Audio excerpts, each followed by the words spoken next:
Hey, it's X here, and today we got the final chapter in the Granolah saga. Well, it was a very nice, neat ending. I kinda enjoyed it very much, so much so that I'm making this video with my thoughts about it. Going through a review, and as long as points come up, I'll go and expand on my thoughts on it. So the chapter starts in Monaito conveniently now has the ability to fully heal everyone, because now that the fight's over, now he can heal.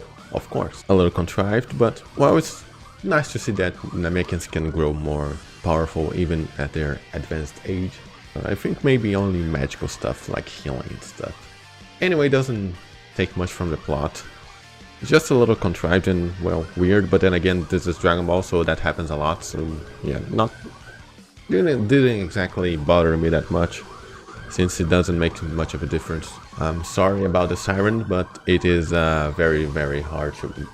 Strong rain, very much strong wind as well. And there's a very big traffic because a tree fell down somewhere, I don't know. Anyway, and then we see that Alex has given up. He has miscalculated. He said in the previous chapters that Gas's time was running out, time and time again. When Goku got through his true Ultra Instinct, Alec was adamant that he ain't giving up. I still don't know if Alec kinda knew that Frieza was going to be this strong, because he always treated Frieza as being stronger than the Saiyans, even though we as the audience knew that wasn't the case. But maybe he knew something like that was going to happen, and he misjudged Frieza being in this universe. Then again, his info might not have been big of a deal. Well then, if the Dragon Ball didn't know, then maybe what was his name? The guy that knows everything. Damn, it is... what did I call him? The Portuguese came out a bit. What was his name? Zuno. Is it Zuno? I'm gonna Google it. Yeah, Zuno. I got it. So, yeah. Zuno. I think it was implied that Zuno only knew about stuff in Universe 7 and not the other ones, despite the Super Dragon Balls. So he did not know that Frieza was in a different realm training. Goes to show beyond the scope of his powers. That's a nice touch. And we go back to the fight because Gas is refusing to give up. Even though Granolah said that he poured his life energy in there, much like what Gas was using, since they both kept the power from the same dragon, from the same force, of which their life force, and their, quote, training that the dragon granted to them. And Gas is very, very decrepit. It's kind of very, very scary, I gotta say. It made me feel uncomfortable, which was something I was already expecting given the leaks, but well, it's still a little weird. But something was a little off about Gas, because like Jiren said, his body and his mind are completely out of sync. Goku also said that in the last chapter. And Gas, while he had very, very strong offense, his body was such a mess, it was falling apart, that Goku's attacks were still connecting and damaging. The last chapter was also this. Gas became older and he was winning the fight with True Ultra Instinct Goku, but when Goku connected that kick, it hurt. And here's the same thing. In fact, we can even see that Goku grazes his face and tears off a little bit of the skin, showing a little bit of that meat, and of course breaks the horn again, just like he did in the previous chapter. So True Ultra Instinct is still very, very strong. And Vegeta in his Ultra Ego is weaker than Goku currently. We see that Goku's attacks are constantly breaking Gas's horn, and Vegeta is still tougher than Goku, can take much more of a beating, I guess. Of course, Gas is burning away his cell, fueling him just like he, ironically or not, so as much as it was intentional probably by Torotaro, Vegeta was taking a beating for his power-ups, and Gas is literally burning his life energy away, his cells away. It's fun to see though, juxtaposition one to another. Masochist wrote it down here in this little handy notebook. And of course, Gas is without a care in the world. He's just like, he doesn't feel anything. Goku punches his horn away. Gas literally flies inside his energy blast to get a hit on Goku and Vegeta. And then Goku literally breaks his arm, Gas's arm. And Gas doesn't care, he uses the same arm. I don't know how he is controlling the arm if his bone is not there. I guess it can use telekinesis, I don't know. punch Goku away. And while that's happening, well, Monito's down there accepting his fate. Fate? Yeah, it's not faith. And anyway, fate. And Granolah is of course, well, sad. He's losing his father figure. After being blinded by his revenge for so long, he finally now is seeing what matters. That's nice, Granolah saw his full character arc coming back. I hope he has a very happy ending after all this. Maybe he can get to Dragon Balls to get his years back, and then he can go and train the old-fashioned way, just like Goku implied. Well, he made the invite.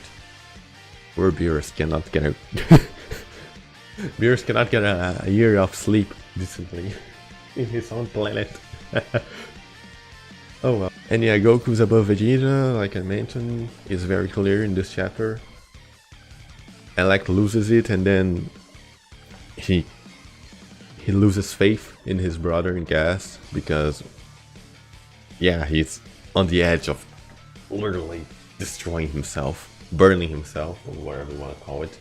The zombie, Vegeta says, is a curse to being the strongest. And well, it's funny because we kind of start to feel sorry for Gas, because he got played, and we all knew that was coming since Goku talked to Gas about his own brother betraying him, and Gas was like, no, I believe in Alec, I believe in everything he says. And then Alec comes and says that he's an utter disgrace, worthless, something like that.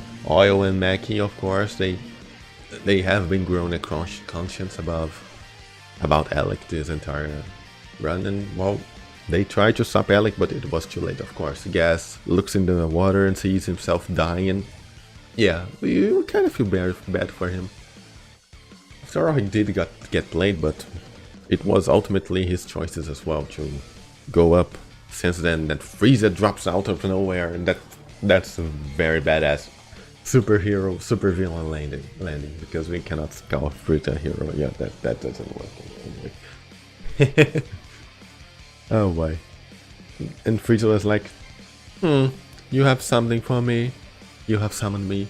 What is it for? My first impression was awful. Anyway. And Alex was like, oh shit. And Gas was like, I will kill you. It was what I wanted to do. It was what prompted him to power up before in the last chapter. And it's what prompted him to power up here again. When he did this power up, you see he got buff. But unlike the previous ones, his horn and his face did not regenerate. His left arm did regenerate though, which was a nice touch since his muscle mass grew a lot. And he charged Frieza. And Frieza of course transformed to deal that finishing blow, because unlike Goku and Vegeta, he does not care about the opponent's life, and he just went for the kill. And if there's something that we saw with Goku there, is that Gas's body is very, very, very, very, very weak. Well, it was falling apart now. So it was literally one all-out attack that Gas did. And that's why his body was already fragile enough. And well, I think that Goku in his true Ultra Instinct form could have done that to Gas, but Goku doesn't have in him to, you know, go for the kill, unlike Frieza. The way that Goku was literally breaking Gas's body should be evident. And also that they are all very, very relative to power levels. They're in only the same tier, like as mentioned in that tier list, all very close neatly together. Granolah, Gas, Goku and Vegeta, and now Frieza, of course, in his new dark form. Dark Frieza. That sounds like bad fanfiction from the early 2000s, but hey, it's awesome. I just wonder what colors he'll have. I keep imagining him with gold and black mixed. I don't know, because of the shiny. Well, at least it wasn't Platinum Frieza like some fans wanted. But yeah, Frieza just shows up and says, you guys are talking about myself too much. And you know what happens? When you say the name of the devil too many times, he will show up. At least that's what they say. That's a saying here. And I also like that Frieza was like a complete 180 from his strategy. Let's say that in the Broly movie, that he said, Goku and Vegeta will always be 2 and I will always be 1. So I need Broly to be on my side. That was his reasoning. And then somewhere along the way, the timeline, he was like, nah, screw that. I will not subject myself to that weak way of thinking, and decided to just grow stronger again. Decided to put in the work again. And it was good. Good for him. He decided to improve on himself. And I think a little bit of that is a little bit of his grudge against Beerus. He wants to overthrow the God of Destruction. He said something like that in the anime, but the manga hasn't touched up on. But maybe that's where we're going next. Because the universe balanced strongest warrior, that was the team. Now Frieza's in there, and why is he in there? He wants to kill the Saiyans. And of course, it's nice to see that Frieza isn't his old self. He isn't, you know, I hate monkeys and such. You know, he's a lot more calm and collected. And he knows that the Saiyans will not mess with his empire or something like that.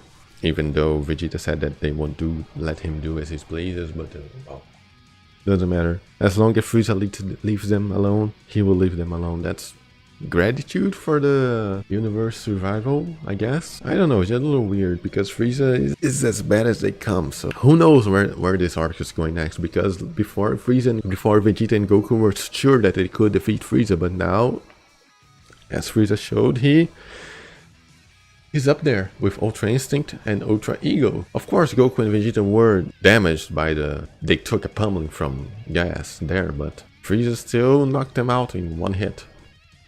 So they're up there. And that leads me to the Goku's, that his true Ultra Instinct is now, it seems a lot more offensive than it is defensive. That's the gist I'm getting. Because he got hit every single time. His body did not dodge anything. And that's a little bit... And then Whis shows up and says the Beerus wants yakisoba, but as Vegeta pointed out, it's just pour hot water, boiling water with it, and Beerus cannot be that incompetent. I mean, seriously. I know that's the joke, but the guy's just too lazy. That's too much. You gotta draw a line. Beerus can boil some water. I hope. I mean, the Oracle Fish can boil some water. so that makes no sense. But maybe Beerus is showing a little bit that he cares and such. His rivals are finally coming up. Maybe he felt their power, I don't know. Maybe he wants to see this Vegeta's evolution. Who knows? We'll find out 2 weeks from now, 2 months from now, I think. And Granolah is still around. Let's see what he does. And when they're flying back to Beerus' planet, the bout about Strongest Warrior. The chapter's name was The Strongest Warrior Appears, and that was Frieza, literally Frieza, but then in the end we says that who knows who it can be, maybe it appears somewhere else in the universe, and who would that be and why would that be? Where are all these God of Destruction level fighters popping? Maybe that's just some wishful thinking by Whis, or maybe he knows something. I mean, I know that power invites struggle and that people get stronger in times of need and not by themselves, but I like how these past 2 arcs we explore the universe. But please stop this wishing for power and show us someone actually training like Frieza did. I know everyone complained about that in the Resurrection FF because Frieza was lazy, just lazy for not wanting to train despite knowing about Beerus and Majin Buu, but well, and still self-proclaiming him to be the strongest. But well, glad to see that he finally resolved to decided to actually become the strongest. That's good. And well, that was it. I love this chapter, this arc. I'm pretty sure it will become a lot better to read, just like the Mortal arc was, when you have everything in one go, because it kind of dragged out. The fighting dragged out a lot. Thank you for watching, for sticking to the end. I appreciate it a lot that you took your time to hear about my rambles about this chapter and this arc. Okay, mostly about this chapter. And well, let me know what did you think about this chapter. Let me know down below. I want to know. I love Dragon Ball. I want to talk about it as much as I can, even though I hate the company that adapts the anime, but that's a different case. And well, we'll see where it goes next. Thank you all for coming here. This video is already long enough as it is. And well, see you next time.